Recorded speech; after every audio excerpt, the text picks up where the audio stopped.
à l'UNESCO en marge de l'Université de la Terre, cette fois-ci avec Yannick Lejeune. Yannick, merci beaucoup d'avoir accepté notre invitation. Bonjour. Yannick, vous êtes directeur internet de Ionis Education Group. Nous avons parlé tout à l'heure éducation avec Fabrice Bardèche. Et justement, il nous parlait de tout ce monde en mutation, et cette mutation qui intervient évidemment chez les sachants d'avant, donc les enseignants. Vous le vivez comment au jour le jour? Alors, moi je le vis d'une manière assez globale, c'est-à-dire qu'on a toujours tendance à comparer l'arrivée du numérique à l'arrivée de l'imprimerie. Ouais. Moi je pense que c'est un changement qui est plus important que ça, c'est-à-dire que le numérique représente ce qu'ont permis par exemple les technologies de voyage au moment de l'agrandissement de l'Antiquité, ou le pétrole, les avions, la voiture au moment des Trente Glorieuses, que donc on va avoir un changement de civilisation qui est en train de se faire par un certain nombre d'innovations. Et au moment où il y a un nombre d'innovations suffisant, la civilisation change. Et je pense que c'est ça qu'on est en train de vivre. Du coup, évidemment, l'enseignement est impacté, mais je pense que tout est impacté. Alors, la première chose, c'est que si je ramène un petit peu à mon expérience personnelle, très jeune, il y a 25 ans, j'étais déjà ce qu'on appellerait aujourd'hui un geek. Je regardais Star Trek, je regardais Buck Rogers, ce genre de choses. Et j'étais fasciné par ces petits appareils que les personnages avaient dans la main qui leur permettaient de faire un certain nombre de choses. Ouais. Aujourd'hui, nos smartphones permettent de faire beaucoup plus de choses. Et finalement, ce smartphone, il permet d'être, si on est connecté, assez omniscient, de se repérer, éventuellement de parler avec quelqu'un qui ne parle pas la même langue. Donc on a accès à toute la connaissance.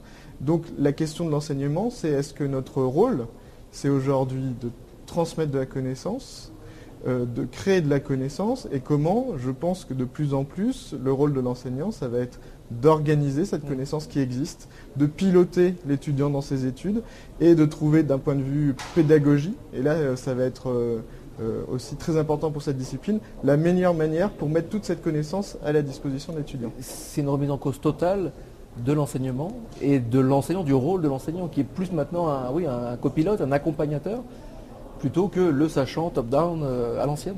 C'est ça, en fait c'est la remise en cause de l'enseignement et en fait de l'intermédiation dans tous les domaines. Ouais. Dans les biens culturels par exemple, on pose la question du libraire avec le numérique, est-ce que le libraire va exister? Oui, s'il garde son pouvoir de prescription, s'il est capable de dire ça c'est bien et de guider le lecteur. S'il se contente juste d'exposer les biens, il disparaîtra. Bon, dans l'éducation, c'est pareil. Si l'enseignant se tourne vers son tableau et sans jamais regarder ses étudiants, se contente de débiter de la connaissance, il disparaîtra. S'il devient l'animateur de la connaissance et que l'enseignement est réfléchi en tant qu'expérience, au sens un peu américain du terme, c'est-à-dire qu'est-ce que je vis dans mon école, qu'elle soit virtuelle ou physique, que j'arriverai pas à vivre en ligne, là, ça prendra du sens. Alors qu'est-ce qu'on peut répondre à ceux qui ont peur, qui se méfient? Alors, ils savent que c'est inéluctable, que c'est le sens de leur société qui est en marche, mais qui en ont peur, qui ont peur des monopoles que cela produit, qui ont peur de la donnée, parce que effectivement on a tendance à externaliser toutes nos données du cerveau sur un smartphone, sauf que ça appartient tout ça à des groupes privés. Donc comment arriver à concilier justement les bons côtés induits par le numérique et ces mauvais côtés, ou les côtés dont on peut peut-être avoir peur? Alors, la peur du changement, c'est historique. La peur du changement, oui. Commencer par parler de Gutenberg, l'arrivée du livre, on a bien vu que ça avait créé un certain nombre d'inquiétudes sur ce que la connaissance allait pouvoir permettre. Je pense qu'on est moins dans une société qui a peur que la connaissance apporte de la liberté aux gens, c'est pas tellement le problème. Mais c'est parce qu'on, par exemple, nous, on est dans un pays où on a une certaine liberté, dans d'autres. C'est vrai. Ceci étant dit, la question de la diffusion de la connaissance, si on échange un objet, on a chacun un objet. Si on échange une idée, on a chacun deux idées. Donc je pense que la connaissance est quelque chose qui est conçu pour être fluide et être distribué, être partagé. La vraie plus-value, et si on parle justement de ces écoles, quelle est ma spécificité en tant d'école, ça va être qui je mets en face des étudiants pour la transmettre. Et effectivement, dans une université comme celle d'aujourd'hui, par exemple, je pense que si on lit un livre ou si on écoute un livre très didactique sur le bouddhisme, ou si on écoute parler Mathieu Ricard-André, on n'a pas du tout la même expérience. Et peut-être que les deux se complètent, mais les deux sont nécessaires pour comprendre le sujet. Tout est interdépendant, c'est aussi ça que cela induit. Cette université de la Terre, elle vous inspire quoi?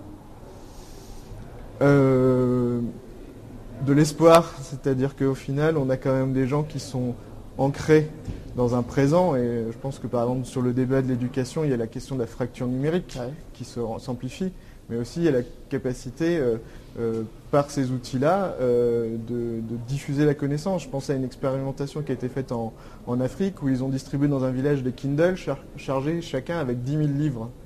Et au lieu d'amener 12 avions cargo avec 40 000 livres, avec 4 Kindle, ils avaient 40 000 livres à disposition. Donc quelque part, tous ces changements, qu'ils soient environnementaux, qu'ils soient dans l'ordre du numérique, dans l'éducation, dans le travail, portent un certain nombre d'espoirs, à condition que tout ça soit réfléchi dans le sens de l'humanité et pas dans le sens de profits qui ne sont pas humains eux-mêmes. Toute dernière question, est-ce que vous avez encore le temps de regarder Star Trek ou de jouer même, parce que vous êtes donc directeur internet de Ionis Education Group et vous avez d'autres casquettes.